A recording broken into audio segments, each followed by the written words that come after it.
948 December 27ನೇ ತಾರೀಕು ರಾತ್ರಿ ಪ್ರಪಂಚದಲ್ಲೇ ಅತಿ ದೊಡ್ಡ ಪ್ರಯಾಣಿಕರ ವಿಮಾನ ಡಗ್ಲಸ್ DC-3 ಮಿಯಾಮಿಯಿಂದ ಫ್ಲಾರಿಡಾಗೆ ಹೊರಟಿತು. ವಿಮಾನದಲ್ಲಿ 125 ಪ್ರಯಾಣಿಕರು, 9 ಕ್ರೂ ಸದಸ್ಯರು, ಒಟ್ಟು 134 ಜನರಿದ್ದರು.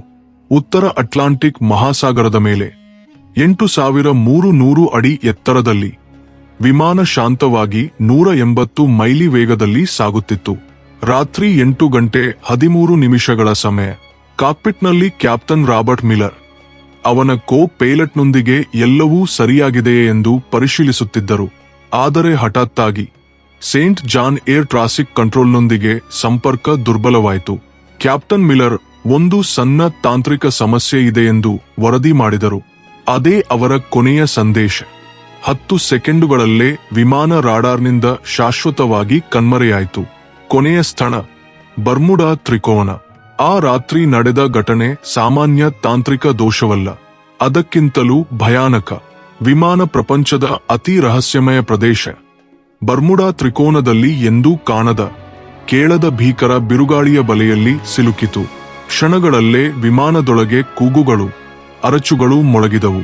ಕ್ಯಾಪ್ಟನ್ ಮಿಲ್ಲರ್ ತನ್ನ ಪೂರ್ಣ ಶಕ್ತಿಯಿಂದ ವಿಮಾನವನ್ನು ನಿಯಂತ್ರಿಸಲು ಪ್ರಯತ್ನಿಸಿದರು.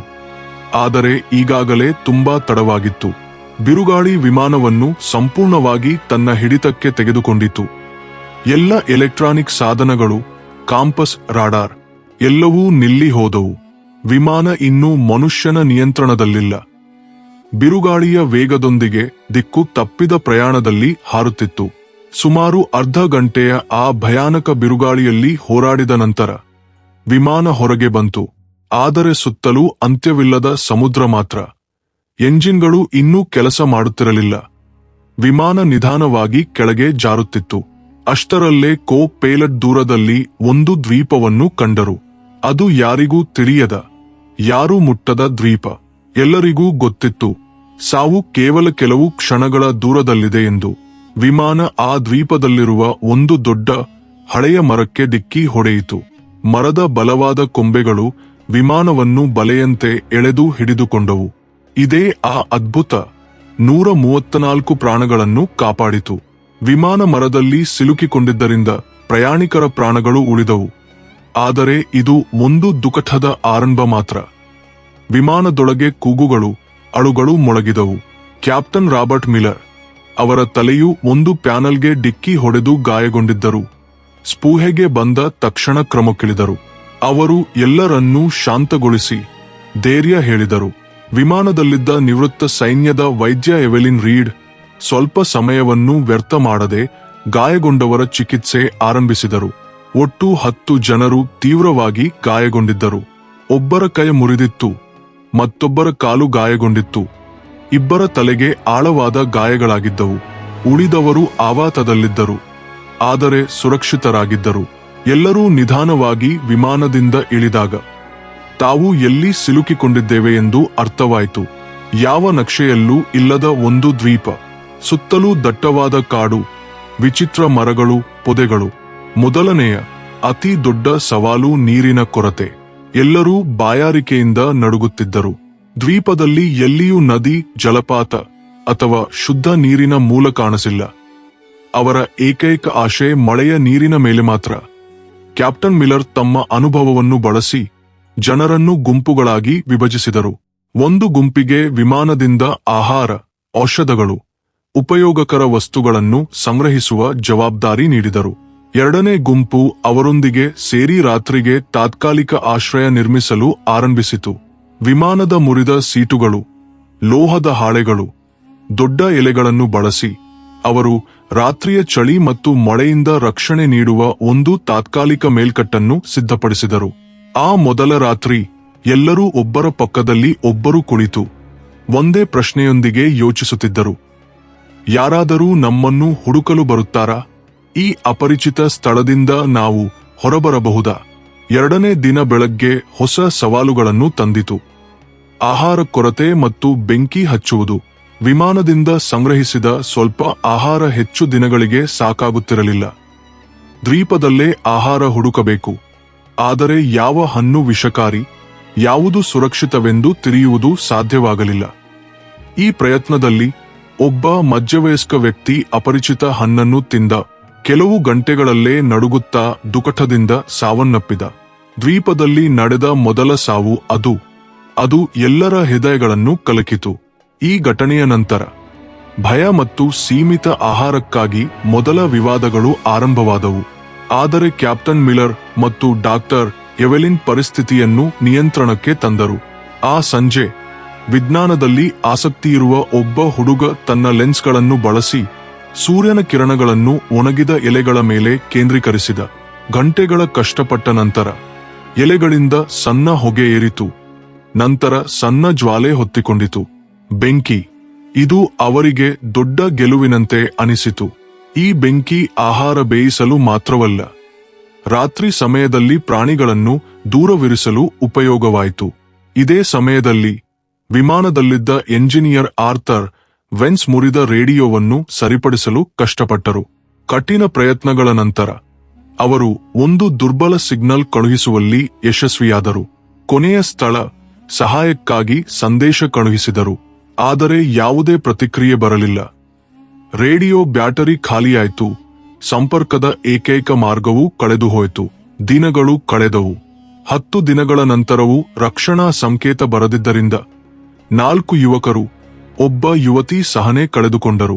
ಒಂದು ರಾತ್ರಿ ಎಲ್ಲರೂ ನಿದ್ರೆಯಲ್ಲಿದ್ದಾಗ ಅವರು ರಹಸ್ಯವಾಗಿ ಸಣ್ಣ ದೋಣಿಯನ್ನು ಮಾಡಿ ಅದನ್ನು ತೆಗೆದುಕೊಂಡು ಸಮುದ್ರಕ್ಕೆ ಹೊರಟರು. ಅವರು ಎಂದಿಗೂ ಹಿಂದಿರುಗಲಿಲ್ಲ. ಅವರಿಗೇನಾಯ್ತು, ಎಲ್ಲಿಗೆ ಹೋದರು ಎಂಬುದು ರಹಸ್ಯವಾಗಿಯೇ ಉಳಿಯಿತು.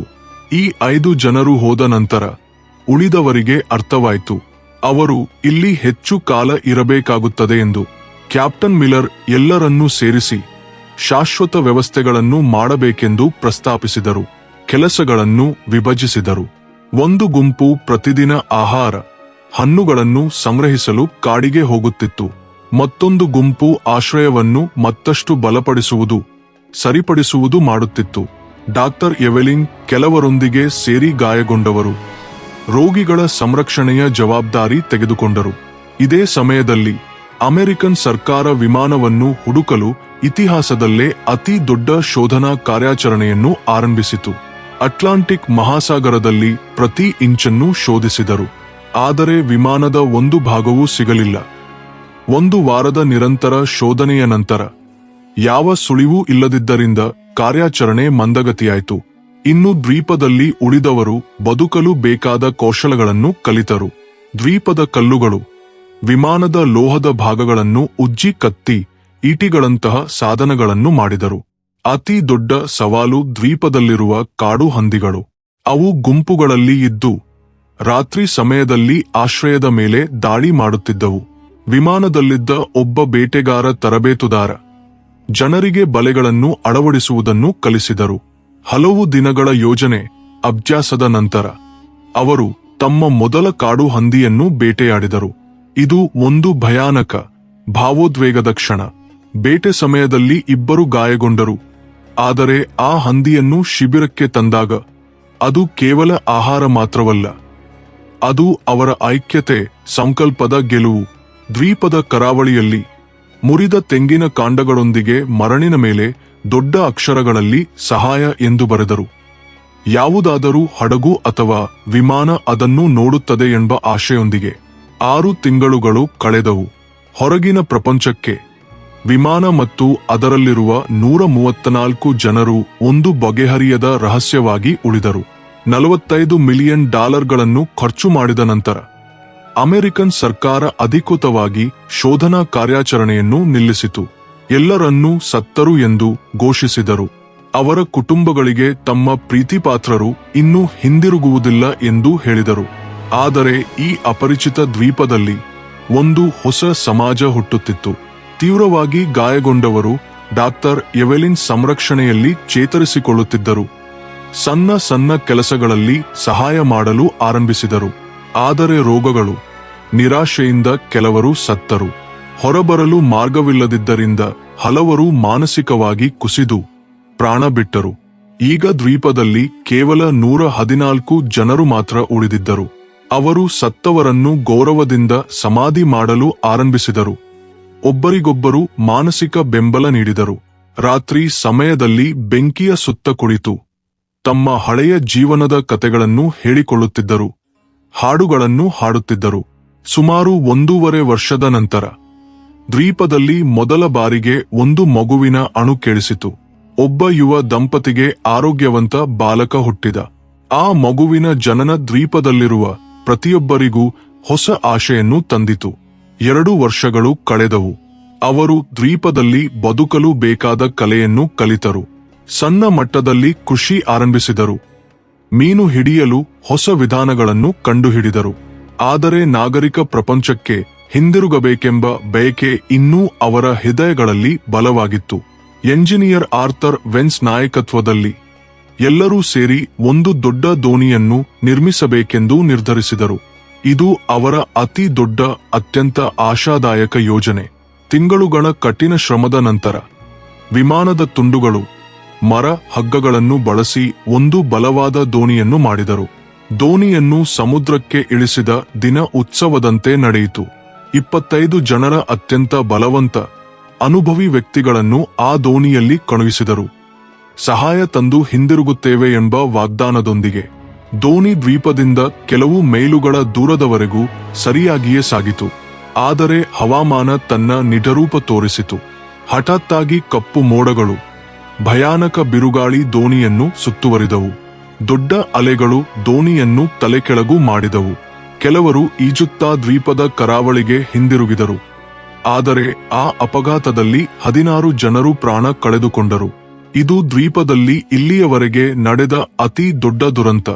ಈಗಾಗಲೇ ರೋಗಗಳು, ನಿರಾಶೆಯಿಂದ 15 ಜನರು ಸತ್ತಿದ್ದರು. ಈಗ ಈ ಘಟನೆಯಲ್ಲಿ ಮತ್ತೊಂದು 16, ಒಟ್ಟು 31 ಜನರು ಸತ್ತರು. 5 ಜನರು ಮೊದಲೇ ಹೊರಹೋಗಿದ್ದರು. ಈಗ ದ್ವೀಪದಲ್ಲಿ ಕೇವಲ 98 ಜನರು ಮಾತ್ರ ಉಳಿದಿದ್ದರು. ಈ ಘಟನೆ ಅವರ ತಪ್ಪಿಸಿಕೊಳ್ಳುವ ನಂಬಿಕೆಯನ್ನು ಸಂಪೂರ್ಣವಾಗಿ ಕುಸಿತು ಮಾಡಿತು. ಹಲವರು ಒಪ್ಪಿಕೊಂಡರು, ಈ ದ್ವೀಪವೇ ಅವರ ಸಮಾಧಿ ಆಗುತ್ತದೆ. ಹೊರಹೋಗುವ ಪ್ರಯತ್ನ ಸಾವನ್ನು ಆಹ್ವಾನಿಸುವುದೇ ಎಂದು. 5 ವರ್ಷಗಳು ಕಳೆದವು. ದ್ವೀಪದಲ್ಲಿ ಹುಟ್ಟಿದ ಮಕ್ಕಳಿಗೆ ಇದೇ ಅವರ ಪ್ರಪಂಚ. ಕಾರುಗಳು, ವಿದ್ಯುತ್, ನಗರಗಳು, ಇವನ್ನು ಅವರು ಎಂದೂ ನೋಡಿರಲಿಲ್ಲ. ದೊಡ್ಡವರು ಅವರಿಗೆ ತಮ್ಮ ಹಳೆಯ ಪ್ರಪಂಚದ ಕತೆಗಳನ್ನು ಹೇಳುತ್ತಿದ್ದರು. ಅವು ಮಕ್ಕಳಿಗೆ ಅದ್ಭುತ ಕತೆಗಳಂತೆ ಅನಿಸುತ್ತಿದ್ದವು. ಆದರೆ ಕಾಲ ಕಳೆದಂತೆ ಸಮಾಜದಲ್ಲಿ ಸಣ್ಣ ಸಣ್ಣ ಬಿರುಕುಗಳು ಉಂಟಾದವು. ದ್ವೀಪದ ನೈಸರ್ಗಿಕ ಸಂಪನ್ಮೂಲಗಳು, ವಿಶೇಷ ಹಣ್ಣಿನ ಮರಗಳು, ಸಣ್ಣ ಪ್ರಾಣಿಗಳು ಕಡಿಮೆಯಾಗುತ್ತಿದ್ದವು. ಆಹಾರ ಕೊರತೆಯಿಂದ ಅವರ ನಡುವೆ ಉದ್ವಿಗ್ನತೆ ಹೆಚ್ಚಿತು. ಅವರು 2 ಗುಂಪುಗಳಾಗಿ ವಿಭಜನೆಯಾದರು. ಒಂದು ಗುಂಪು ಕ್ಯಾಪ್ಟನ್ ಮಿಲ್ಲರ್ ನಾಯಕತ್ವದಲ್ಲಿ ಇನ್ನೂ ಯಾವ ಬೆಲೆ ಕೊಟ್ಟರೂ ಹೊರಬರಬೇಕೆಂಬ ನಂಬಿಕೆಯಲ್ಲಿತ್ತು. 2ನೇ ಗುಂಪು ನಿರಾಶೆಗೆ ಒಳಗಾದ ಒಬ್ಬ ವ್ಯಕ್ತಿಯ ನಾಯಕತ್ವದಲ್ಲಿ ಇದೇ ನಮ್ಮ ವಿಧಿ, ಹೊರಗಿನ ಪ್ರಪಂಚವನ್ನು ಮರೆತು ಇಲ್ಲೇ ಸ್ಥಿರಗೊಳ್ಳಬೇಕೆಂದು ವಾದಿಸಿತು. ಏಕೆಂದರೆ ಹೊರಹೋಗುವ ಪ್ರತಿ ಪ್ರಯತ್ನ ಸಾವನ್ನು ಮಾತ್ರ ತಂದಿತ್ತು. ಇದೇ ಸಮಯದಲ್ಲಿ ಆಹಾರಕ್ಕಾಗಿ ಹುಡುಕುತ್ತಿದ್ದ ಒಂದು ಗುಂಪು ದ್ವೀಪದ ಆಳಭಾಗಕ್ಕೆ ಹೋಯಿತು. ಅಲ್ಲಿ ಅವರು ನೋಡಿದ ದೃಶ್ಯ ಅವರ ಹೃದಯಗಳನ್ನು ನಿಲ್ಲಿಸುವಂತೆ ಮಾಡಿತು. ಪ್ರಾಚೀನ, ಮುರಿದ ನಾಗರಿಕತೆಯ ಅವಶೇಷಗಳು ಕಾಣಿಸಿದವು. ಆ ಅವಶೇಷಗಳ ಬಳಿ ಒಂದು ಗುಹೆಯಲ್ಲಿ ಅವರು ಒಂದು ಮಾನವ ಅಸ್ಥಿಪಂಜರವನ್ನು ಕಂಡುಹಿಡಿದರು. ಅಸ್ಥಿಪಂಜರದ ಪಕ್ಕದಲ್ಲಿ ಒಂದು ಲೋಹದ ಭಾಗವಿತ್ತು. ಅದು ಹಳೆಯ ವಿಮಾನದ ತುಂಡಿನಂತೆ ಕಾಣುತ್ತಿತ್ತು. ಇದು ಸ್ಪಷ್ಟ ಸಾಕ್ಷ್ಯ ಅವರು ಈ ದ್ವೀಪದಲ್ಲಿ ಸಿಲುಕಿಕೊಂಡ ಮೊದಲವರು ಅಲ್ಲ ಎಂದು. ಬರ್ಮುಡಾ ತ್ರಿಕೋನದ ರಹಸ್ಯ ಮತ್ತಷ್ಟು ಆಳವಾಯಿತು. ಈ ದ್ವೀಪಕ್ಕೆ ಶಾಪವಿದೆಯೇ? ಇಲ್ಲಿಗೆ ಬಂದ ಪ್ರತಿಯೊಬ್ಬರೂ ಇಲ್ಲೇ ಸಾಯುತ್ತಾರಾ? ಈ ಪ್ರಶ್ನೆಗಳು ಅವರನ್ನು ಮತ್ತಷ್ಟು ಭಯಗೊಳಿಸಿದವು. 7 ವರ್ಷಗಳು ಕಳೆದವು. ಈ 2 ವರ್ಷಗಳಲ್ಲಿ ಉದ್ವಿಗ್ನತೆಗಳು, ಆಹಾರ ಕೊರತೆ, ರೋಗಗಳಿಂದ ಮತ್ತೊಂದು 16 ಜನರು ಸತ್ತರು. ಈಗ ದ್ವೀಪದಲ್ಲಿ ಕೇವಲ 82 ಜನರು ಮಾತ್ರ ಉಳಿದಿದ್ದರು. ಬದುಕಬೇಕೆಂಬ ಆಶೆ ಬಹುತೇಕ ಮುಗಿದಿತ್ತು. ಅವರು ಕೇವಲ ದೈನಂದಿನ ಜೀವನಕ್ಕಾಗಿ ಹೋರಾಡುತ್ತಿದ್ದರು. ಪರಿಸ್ಥಿತಿಗಳು ಇನ್ನೂ ಹೆಚ್ಚು ದಾರುಣವಾಗಲಾರದು ಎಂದು ಅನಿಸಿತು. ಆದರೆ ಅವರು ತಪ್ಪು. 8ನೇ ವರ್ಷದಲ್ಲಿ ಒಂದು ಮಧ್ಯಾಹ್ನ ದ್ವೀಪದ ಮೇಲೆ ಒಂದು ಭಯಾನಕ ಚಂಡಮಾರುತ ಹೊಡೆಯಿತು. ಬಲವಾದ ಗಾಳಿ, ಭಾರೀ ಮಳೆ ಅವರ ವರ್ಷಗಳ ಕಷ್ಟದ ಆಶ್ರಯಗಳನ್ನು, ಸಣ್ಣ ಪಂಟೆಗಳನ್ನು ನಾಶಪಡಿಸಿದವು. ಅವರು ನಿರ್ಮಿಸಿದ ಎಲ್ಲವೂ ಧ್ವಂಸವಾಯಿತು. ಅವರ ಮನೋಬಲ ಸಂಪೂರ್ಣವಾಗಿ ಕುಸಿಯಿತು. ತೆರೆದ ಆಕಾಶದ ಕೆಳಗೆ ಒದ್ದೆಯಾಗಿ ನಡುಗುತ್ತಾ ಕುಳಿತು ಅಂತ್ಯ ಹತ್ತಿರ ಬಂದಿದೆ ಎಂದು ಭಾವಿಸಿದರು. ಚಂಡಮಾರುತದ ನಂತರ ಕೆಲವು ವಾರಗಳು ಅವರು ಚೇತರಿಸಿಕೊಳ್ಳುವ ಪ್ರಯತ್ನದಲ್ಲಿದ್ದಾಗ ದ್ವೀಪವೊಂದು ಬಲವಾದ ಭೂಕಂಪದಿಂದ ಕದಲಿತು. ಭೂಮಿ ಬಿರಿದು ಹೋಗುವಂತೆ ನಡುಗಿತು. ಬೆಟ್ಟಗಳು ಕುಸಿದವು, ಮರಗಳು ಬಿದ್ದವು. ಪ್ರತಿಯೊಬ್ಬರೂ ತಮ್ಮ ಪ್ರಾಣಗಳನ್ನು ಕಾಪಾಡಿಕೊಳ್ಳಲು ಇಲ್ಲಿಲ್ಲಿ ಓಡಿದರು. ಈ ಭೂಕಂಪ ವಿನಾಶಕಾರಿ, ಆದರೆ ಅನಿರೀಕ್ಷಿತವಾಗಿ ಇದೇ ಅವರ ರಕ್ಷಣೆಗೆ ಕಾರಣವಾಯಿತು. ಭೂಕಂಪದಿಂದ ವರ್ಷಗಳಿಂದ ಒಂದೇ ಸ್ಥಳದಲ್ಲಿದ್ದ ವಿಮಾನದ ತುಂಡುಗಳು ಕದಲಿದವು. ಅದರ ಕೆಳಗೆ ಅಡಗಿದ್ದ ಕೆಲವು ತಂತಿಗಳು, ಸಾಧನಗಳು ಹೊರಬಂದವು. ಈ ಸಣ್ಣ ಘಟನೆ ಅವರ 9 ವರ್ಷಗಳ ದುಹತವನ್ನು ಮುಗಿಸಲಿತ್ತು ಎಂದು ಯಾರಿಗೂ ತಿಳಿಯಲಿಲ್ಲ. ಭೂಕಂಪದ ನಂತರ ಕೆಲವು ದಿನಗಳು, ಪರಿಸ್ಥಿತಿಗಳು ಶಾಂತವಾದ ನಂತರ ಎಂಜಿನಿಯರ್ ಆರ್ಥರ್ ವೆನ್ಸ್ ವಿಮಾನದ ತುಂಡುಗಳನ್ನು ಪರಿಶೀಲಿಸುತ್ತಿದ್ದಾಗ ಮುರಿದ ರೇಡಿಯೋ ಹೊಸ ಕೋನದಲ್ಲಿ ಕಾಣಿಸಿತು. ಅದೇ ಸಮಯದಲ್ಲಿ ವಿಜ್ಞಾನಿಗಳ ಪ್ರಕಾರ ಒಂದು ತೀವ್ರ ಸೌರ ಬಿರುಗಾಳಿ, ಸೋಲಾರ್ ಕ್ಲೇರ್, ಭೂಮಿಯ ಅಯಸ್ಕಾಂತ ಕ್ಷೇತ್ರವನ್ನು ಪ್ರಭಾವಿಸಿತು. ಇದು ಅಪರೂಪದ ಖಗೋಳ ಘಟನೆ. ಬಹುಶಃ ಈ ಸೌರ ಬಿರುಗಾಳಿ ಅಥವಾ ಭೂಕಂಪದಿಂದ ಕದಲಿದ ತಂತಿಗಳ ಸಂಪರ್ಕದಿಂದ ಒಂದು ಅದ್ಭುತ ನಡೆಯಿತು. ಆರ್ಥರ್ ರೇಡಿಯೋ ಸ್ವಿಚ್ನ್ನು ಒತ್ತಿದಾಗ ಸಣ್ಣ ಶಬ್ದ ಬಂತು. ಅವರ ಹೃದಯ ಧಡಕ್ ಎಂದಿತು. ನಡುಗುತ್ತಿರುವ ಕೈಗಳೊಂದಿಗೆ ಬ್ಯಾಟರಿ ತಂತಿಗಳನ್ನು ಎಚ್ಚರಿಕೆಯಿಂದ ಸಂಪರ್ಕಿಸಿದರು. 9 ವರ್ಷಗಳ ನಂತರ ಮೊದಲ ಬಾರಿಗೆ ರೇಡಿಯೋ ಹಸಿರು ಬೆಳಕು ಆನ್ ಆಯಿತು. ಅವರು ಮೇಕ್ನು ಹಿಡಿದು ನಡುಗುತ್ತಿರುವ ಧ್ವನಿಯಲ್ಲಿ ಹೇಳಿದರು, ಮೇಡೆ ಮೇಡೆ ಮೇಡೆ, ಕೇಳುತ್ತಿದ್ದೀರಾ? ನಾವು ಬದುಕಿದ್ದೇವೆ. 9 ವರ್ಷಗಳಿಂದ ಒಂದು ದ್ವೀಪದಲ್ಲಿ ಸಿಲುಕಿಕೊಂಡಿದ್ದೇವೆ. ಮತ್ತೊಂದು ಕಡೆ ಮಿಯಾಮಿ ಏರ್ ಟ್ರಾಫಿಕ್ ಕಂಟ್ರೋಲ್ನಲ್ಲಿ ಒಬ್ಬ ಆಪರೇಟರ್ ಈ ಸಂದೇಶ ಕೇಳಿ ತನ್ನ ಕಿವಿಗಳನ್ನು ನಂಬಲಾರದಾಯಿತು. ಇದು ಒಂದು ಜೋಕ್ ಎಂದುಕೊಂಡರು. ಆದರೆ ಆರ್ಥರ್ ವಿಮಾನದ ನೋಂದಣಿ ಸಂಖ್ಯೆ, ಕ್ಯಾಪ್ಟನ್ ಹೆಸರು, ಫ್ಲೈಟ್ ದಿನಾಂಕ ಹೇಳಿದಾಗ ಕಂಟ್ರೋಲ್ ರೂಮ್ನಲ್ಲಿ ನಿಶ್ಶಬ್ದ ನೆಲೆಸಿತು. ಅಮೆರಿಕನ್ ಸರ್ಕಾರ ತಕ್ಷಣ ರಕ್ಷಣಾ ಕಾರ್ಯಾಚರಣೆಯನ್ನು ಮತ್ತೆ ಆರಂಭಿಸಿತು. ಆ ಕಾಲದಲ್ಲಿ ಉಪಗ್ರಹ ತಂತ್ರಜ್ಞಾನ ಅಷ್ಟು ಅಭಿವೃದ್ಧಿ ಹೊಂದಿರಲಿಲ್ಲ. ಹಾಗಾಗಿ ಸ್ಥಳವನ್ನು ಟ್ರ್ಯಾಕ್ ಮಾಡಲು ಸಾಧ್ಯವಾಗಲಿಲ್ಲ. ವಿಮಾನ ಬರ್ಮುಡಾ ತ್ರಿಕೋನದ ಪರಿಧಿಯಲ್ಲಿ ಎಲ್ಲೋ ಇದೆಯೆಂದು ಮಾತ್ರ ತಿಳಿದಿತ್ತು. ಅವರು ಆ ಪ್ರದೇಶದಲ್ಲಿರುವ ಪ್ರತಿ ದ್ವೀಪವನ್ನು ಮತ್ತೆ ಶೋಧಿಸಬೇಕೆಂದು ನಿರ್ಧರಿಸಿದರು.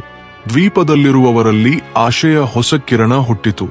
ಅವರು ರಾತ್ರಿ ಹಗಲು ದೊಡ್ಡ ಬೆಂಕಿಯನ್ನು ಹಚ್ಚಿ ಹೊಗೆ ಕಳುಹಿಸುತ್ತಾ ರಕ್ಷಣಾ ತಂಡ ನಮ್ಮನ್ನು ನೋಡಬಹುದು ಎಂದು ಆಶಿಸಿದರು. 9 ವರ್ಷಗಳು ಪೂರ್ಣಗೊಂಡವು. ಒಂದು ಬೆಳಗ್ಗೆ ದ್ವೀಪದಲ್ಲಿ ಉಳಿದ 82 ಜನರು ನಿದ್ದೆಯಿಂದ ಎದ್ದಾಗ ಒಬ್ಬರು ದೂರದಲ್ಲಿ ಒಂದು ಸಣ್ಣ ಬಿಂದುವನ್ನು ನೋಡಿದರು. ಆ ಬಿಂದು ನಿಧಾನವಾಗಿ ದೊಡ್ಡದಾಗುತ್ತಿತ್ತು. ಅದು ಒಂದು ಹಡಗು, ಅಮೆರಿಕನ್ ನೌಕಾಪಡೆಯ ಹಡಗು, ಅವರನ್ನು ಹುಡುಕಲು ಬಂದದ್ದು. ಆ ಹಡಗನ್ನು ನೋಡಿದ ಕ್ಷಣದಲ್ಲಿ 9 ವರ್ಷಗಳ ದುಃಖ, ವೇದನೆ, ಕಾಯುವಿಕೆ ಎಲ್ಲವೂ ಕಣ್ಣೀರಿನ ಧಾರೆಯಲ್ಲಿ ಕರಗಿಹೋದವು. ಜನರು ಸಂತೋಷದಿಂದ ಕೂಗುತ್ತಾ, ಅಳುತ್ತಾ ಒಬ್ಬರನ್ನೊಬ್ಬರು ಅಪ್ಪಿಕೊಂಡರು.